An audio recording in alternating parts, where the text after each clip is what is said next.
اعوذ باللہ من الشیطان الرجیم بسم اللہ الرحمن الرحیم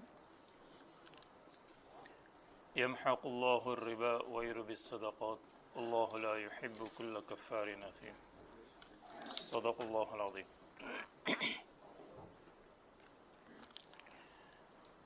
گزشتہ کل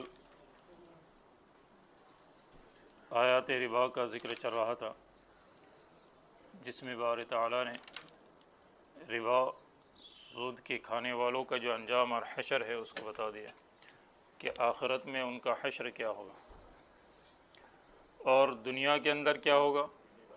فرمایا یمحق اللہ الربا، اللہ تعالیٰ سود کو مٹاتے ہیں اور صدقات کو بڑھاتے ہیں۔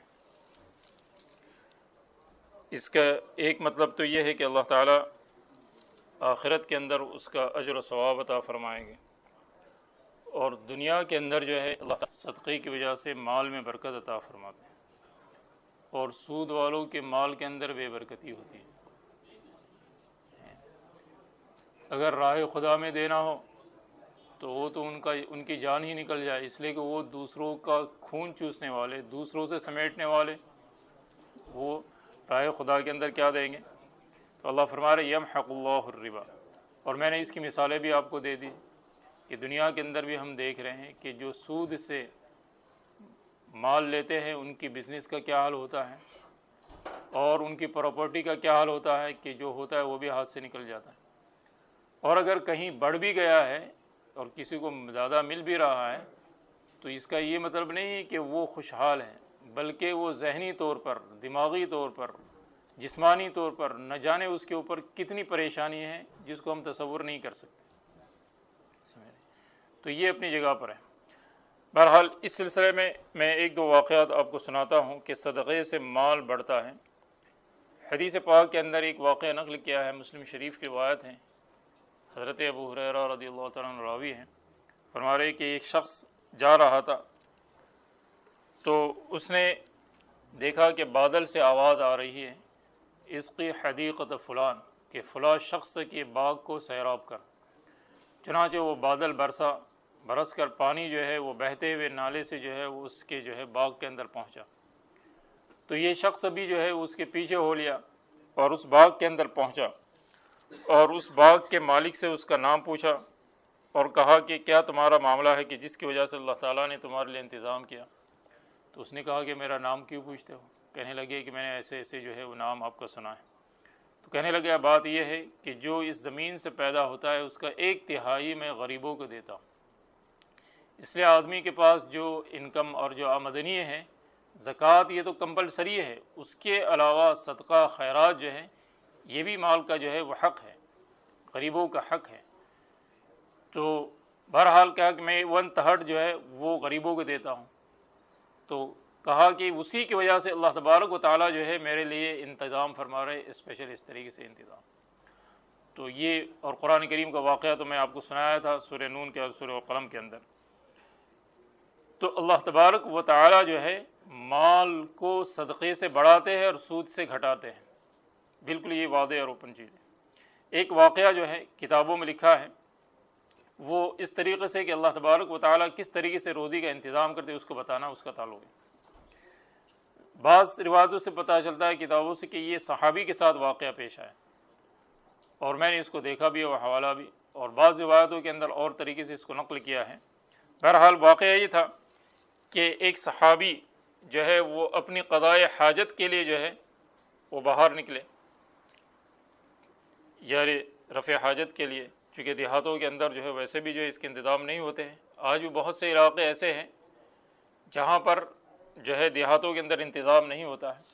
تو جب وہ رفع حاجت کے لیے گئے تو اسی دوران جو ہے ایک چوہے نے اس کے سامنے لا کر 1 دینار اشرفی ڈال دی، پھر وہ بل میں چلا گیا، پھر آیا، اس طریقے سے ہوتے ہوئے 17 دینار لا کر اس کے سامنے ڈال دی، اور لاسٹ میں جو تھیلی تھی ویلیٹ تھا اس کو بھی لا کے ڈال دیا۔ مطلب یہ کہ اب کچھ نہیں، یہ سب میں نے لا کے ڈال دیا۔ بہرحال یہ اب دینار لے کے جو ہے وہ آپ صلی اللہ علیہ وسلم کی خدمت میں حاضر ہوئے کہ یہ مجھے اس طریقے سے اللہ تعالیٰ نے دے دیا ہے، اس کا کیا حکم ہے؟ فرمایا اللہ تعالیٰ کی طرف سے رزق تھا جو اللہ تعالیٰ نے تمہیں انتظام کر دیا۔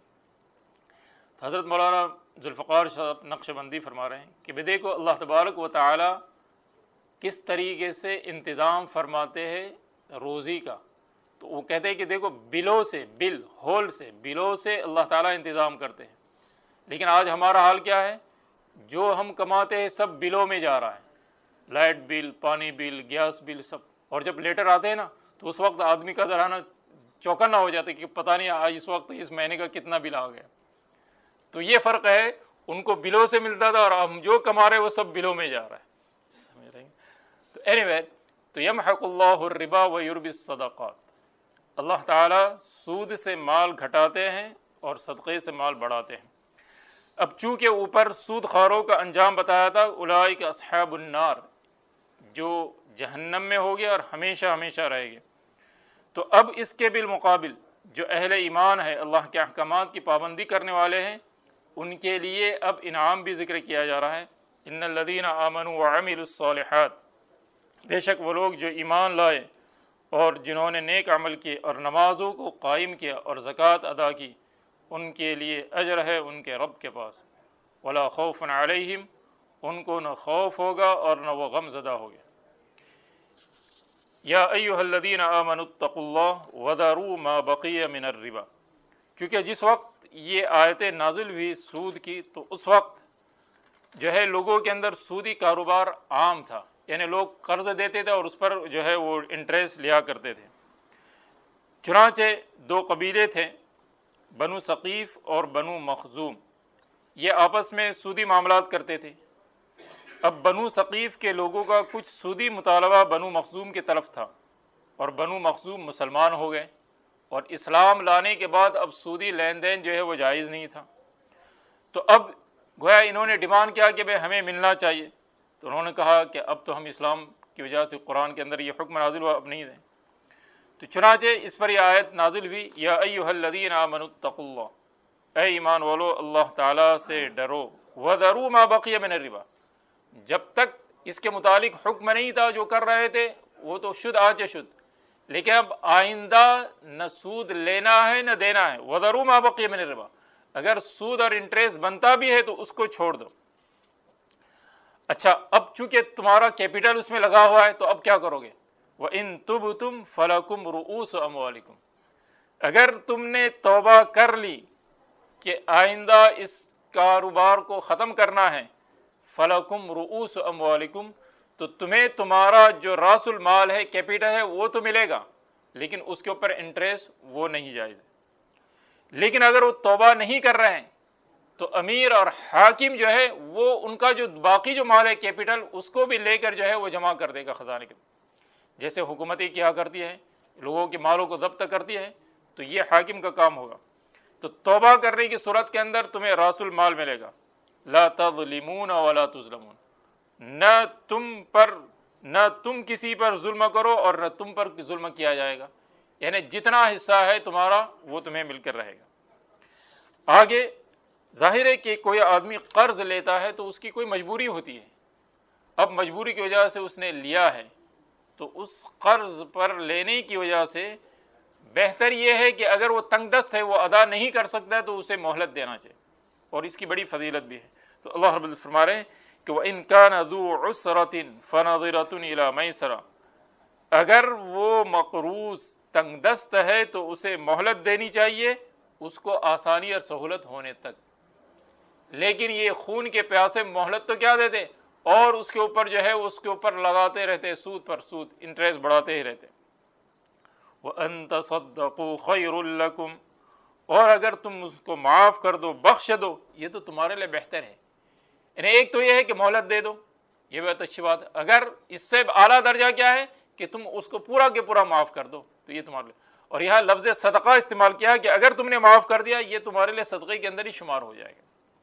مسلم شریف کے اندر ایک روایت واقع نقل کیا ہے، ایک شخص تھا، وہ لوگوں کو قرض دیا کرتا تھا، اور جب کوئی آدمی دینے میں کہتا تھا کہ مجھے ابھی مہلت، مجھے جو ہے میں نہیں دے سکتا، تو اسے درگزر کرتا تھا، کبھی مہلت دیتا، کبھی درگزر کرتا.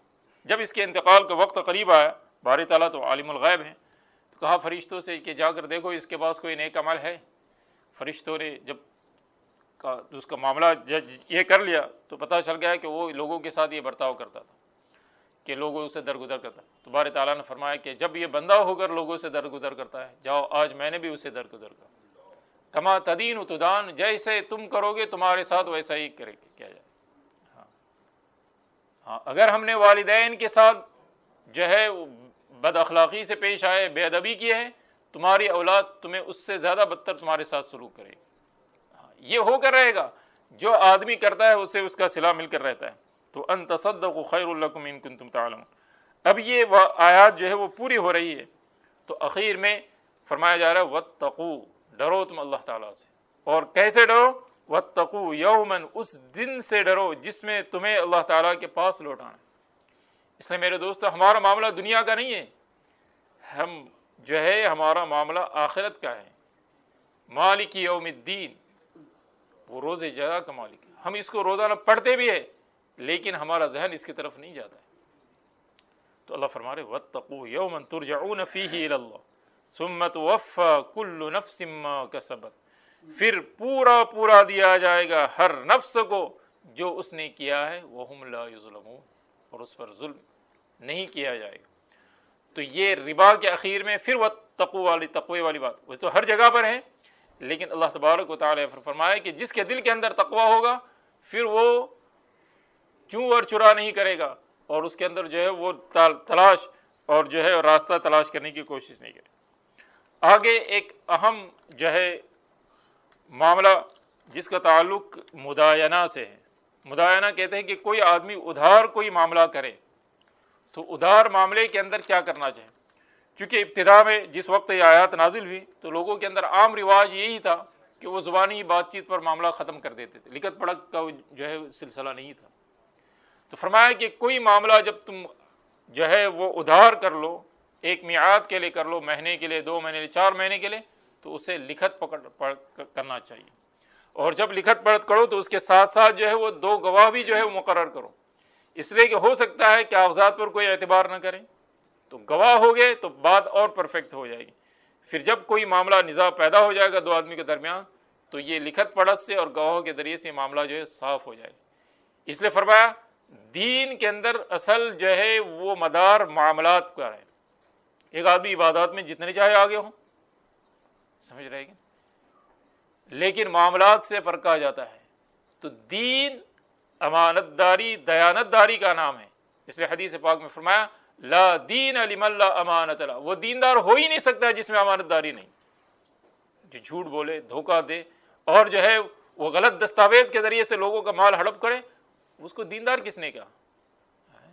اور جو معاہدے اور ایگریمنٹ کے خلاف کرے اس کو کوئی نہیں کہہ سکتا. اس لیے یہ بہت اہم اور جو ہے وہ ذمہ دار جو امپورٹنٹ چیز ہے جس کے جو ہے ذکر کیا جا رہا ہے. ویسے تو ہر چیز اپنی جگہ پر ہے لیکن لین دین کے اندر جو ہے اس کا خاص اہتمام کرنا چاہیے. چنانچہ اللہ رب العزت کا ارشاد ہے یا ایھا الذین آمنوا اذا تداینتم بدین الی اجل مسمى فاکتبوا، اے ایمان والو جب تم آپس میں معاملہ کرو ادھار کا کسی وقت مقررہ تک تو اس کو لکھ لیا کرو. اب ایسا نہ ہو کہ آپ نے گول مول کوئی بات کہہ دی کہ میں جو ہے کچھ دنوں کے بعد دوں گا، نہیں، میرا کام ہونے کے بعد دوں گا، تو اس میں تو کوئی بات نہیں بنی. تو اس کے اندر فکس متعین ڈیٹ جو ہے وہ تعین کرنا چاہیے. اس لیے جماعت والے کہتے ہیں بھائی 4 مہینے کم لے کے لیں گے، جلدی نکلیں، جلدی نہیں، ڈیٹ متعین کرو، فکس کرو، تب تو کوئی بات ہوگی، ورنہ تو پھر وہ نکل ہی رہے 4 مہینے نہیں. تو فکس کرنا چاہیے ڈیٹ تو اس کے اندر آسانی ہو جاتی ہے. تو اینی وے تو جب کوئی ادھار معاملہ کرو تو اس کے اندر اس کو لکھ لیا کرو اور ڈیٹ بھی فکس کیا کرو. اب چونکہ اس وقت لکھنے والے کم تھے، آج کل تو لکھنے کا ہی رواج ہے، اب تو کمپیوٹر وغیرہ سب چیزیں آ چکی ہیں، تو اس وقت لکھنے والے پڑھنے والے کم تھے، تو کہا کہ کوئی جو لکھنے والا اور جاننے والا ہو. تو چنانچہ ہم نے اپنے خود دیہاتوں میں دیکھا کہ جو ایک ٹیچر ہوتا تھا وہی جو ہے پورے گاؤں والوں کے خطوط لکھتا تھا، باقی کسی کو لکھنا پڑھنا ہی نہیں آتا تھا. تو کہا وَلْيَكْتُبْ بَيْنَكُمْ كَاتِبٌ بِالْعَدْلِ، اور چاہیے کہ لکھے تمہارے درمیان لکھنے والا عدل اور انصاف کے ساتھ، یعنی اس کے اندر کچھ کمی بیشی نہ کرے کہ کسی کی طرفداری کر رہا ہے کسی کی نہیں کر رہا. وَلَا يَأْبَ كَاتِبٌ أَن يَكْتُبَ، اور لکھنے والا جو ہے وہ انکار نہ کرے جب اس کو لکھنے کے لیے کہا جائے. كَمَا عَلَّمَهُ اللَّهُ، جیسے کہ اللہ تعالیٰ نے اس کو یہ سکھایا ہے. فلیکتب، اسے چاہیے کہ یہ کام کو کر لے۔ اب بسا اوقات ایسا ہوتا ہے کہ جس آدمی کے ذمے، اچھا اس کا ذکر آگے آ رہا ہے، وَلْيُمْلِلِ الَّذِي عَلَيْهِ الْحَقُّ وَلْيَتَّقِ اللَّهَ رَبَّهُ وَلَا يَبْخَسْ مِنْهُ شَيْئًا، اور جو لکھانے والا ہے اس کو چاہیے کہ وہ لکھائے، وَلْيُمْلِلِ الَّذِي عَلَيْهِ الْحَقُّ، اور بتلاتا جائے وہ شخص جس پر قرض ہے، اور ڈرے اللہ سے جو اس کا رب ہے، وَلَا يَبْخَسْ مِنْهُ شَيْئًا، اور کم نہ کرے اس میں سے کچھ، یعنی جو معاملہ ہے اس کو پورا بالکل صاف صفائی کے ساتھ لکھیں۔ اب جو جس کے اوپر حق ہے وہ جو ہے ایسا بندہ ہے کہ وہ چھوٹا ہے یا اس کی عقل کم ہے، وہ لکھت پڑھت نہیں کر سکتا ہے، تو اس کا جو ولی ہے، اس کا جو لک آفٹر کرنے والا، اس کا گارڈین، وہ لکھت پڑھت کروائے۔ فَإِنْ كَانَ الَّذِي عَلَيْهِ الْحَقُّ، پھر اگر وہ شخص جس پر قرض ہے بے عقل ہے، سفیہن او ضعیفن، یا کمزور ہے، او لا یستطیع ان یمل، یا وہ جو ہے لکھوا نہیں سکتا ہے، تو کیا کرے؟ فَلْيُمْلِلْ وَلِيُّهُ بِالْعَدْلِ، تو اس کا ولی جو ہے اس کو لکھائے انصاف کے ساتھ، تو اس کا نگران جو ہے وہ کر لے۔ وَاسْتَشْهِدُوا شَهِيدَيْنِ مِن رِجَالِكُمْ، اور کہا کہ دو گواہ بھی، ایک تو لکھت پڑھت ہو گئی، ساتھ ہی ساتھ دو گواہ بھی مقرر کرو۔ وَاسْتَشْهِدُوا شَهِيدَيْنِ مِن رِجَالِكُمْ، مرد اگر ہے تو دو گواہ ہونا چاہیے، اور اگر دو مرد اتفاق سے وہاں پر نہیں ہے، ایک ہی مرد ہے، تو پھر ایک مرد کی جگہ پر دو عورتیں جو ہے وہ گواہی دے گی، تو دو عورتوں کی گواہی ایک مرد کے برابر ہوگی۔ فَإِن لَّمْ يَكُونَا رَجُلَيْنِ فَرَجُلٌ وَامْرَأَتَانِ مِمَّن تَرْضَوْنَ مِنَ الشُّهَدَاءِ، جس گواہوں سے بھی تم راضی ہو۔ اچھا، اب دو عورتیں کیوں ہیں؟ أَن تَضِلَّ إِحْدَاهُمَا فَتُذَكِّرَ إِحْدَاهُمَا الْأُخْرَىٰ، اگر بھول جائے ایک ان میں سے تو یاد دلاوے اس کو دوسری، اس لیے کہ عورت ذات ہے، اس کے اندر جو ہے معاملات کا معاملہ اتنا زیادہ نہیں ہوتا ہے، اگر چند عورتیں ہو تو اس کا نہیں، لیکن عموماً اس کے اندر جو ہے یہ مادہ کم ہوتا ہے۔ وَلَا يَأْبَ الشُّهَدَاءُ إِذَا مَا دُعُوا، اور گواہ انکار نہ کرے جب ان کو بلایا جائے۔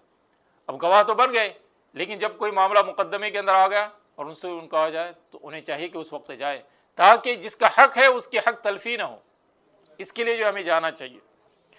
وَلَا تَسْأَمُوا أَن تَكْتُبُوهُ صَغِيرًا أَوْ كَبِيرًا إِلَىٰ أَجَلٍ، اور اس میں سستی نہ کرو لکھنے کے اندر، لکھت پڑھت کے اندر، چاہے چھوٹا معاملہ ہو یا بڑا معاملہ ہو، چونکہ آپ کے پاس کوئی دستاویز نہیں ہے، کوئی گواہ نہیں، بعد میں جو ہے معاملہ ہو گیا تو اب معاملہ کیسا بنے گا؟ اگر پکا ایمان والا ہے، اللہ پر اس کا یقین ہے، تو وہ تو کوئی غلط نہیں کرے گا۔ جیسے بخاری شریف کے اندر ایک واقعہ ذکر کیا گیا کہ بنی اسرائیل میں ایک شخص نے ایک آدمی سے قرض لیا اور ایک میعاد مقرر کی، میں اس کو جو ہے وہ ادا کروں گا فلاں وقت پر، تو اتفاق ایسا ہو گیا کہ میعاد اور وقت ہو گیا، لیکن جس وقت وہ قرض ادا کرنے کے لیے گیا تو راستے میں جو ہے وہ ندی پڑ رہی تھی اور طغیانی آئی تھی اور اس بندے کا معاملہ اس طرف تھا، تو اس نے سوچا اللہ، میں نے تو اسے وعدہ کیا ہے، وعدہ اس کو کہتے ہیں، تو اب اس نے کیا کر دیا، ایک لکڑی لی اور اس لکڑی کے اندر سوراخ کر کے اس کے اندر پیسے ڈال دے، 1000 دینار، دس نو 1000 پاؤنڈ ہے نہیں، تو 100 پاؤنڈ بھی دینا جو ہے آدمی کے لیے جان پڑا، تو اب اس نے 1000 دینار اس میں ڈالے، اوپر سے دونوں طرف سے بند کر دیا، اللہ کا نام ڈے کے وہ دریا میں ڈال دیا کہ اے اللہ اب تو ہی جو ہے اس پر نگراں ہے، اور اس طریقے تو اتفاق سے وہ سامنے والا بھی انتظار کر رہا تھا کہ بابو جی آئے گے، فلاں بندے آئے گے، اب وہ انتظار کر رہے تھے، دیکھا تو کچھ بھی نہیں، تو آیا دیکھا تو ایک لکڑا جو بہہ رہا ہے، تو اس کے دل میں خیال آ گیا چلو اس لکڑی کو ہی لے جائے، گھر پہ کچھ کام آ جائے گا، تو وہ گھر پہ لے کے گیا، وہ گھر پہ لے جانے کے بعد اس نے اس کو توڑا تو اندر سے پیسے بھی نکلے اور پرچی بھی نکلی، اور اس میں لکھا ہوا تھا کہ یہ فلاں بندے کے فلاں۔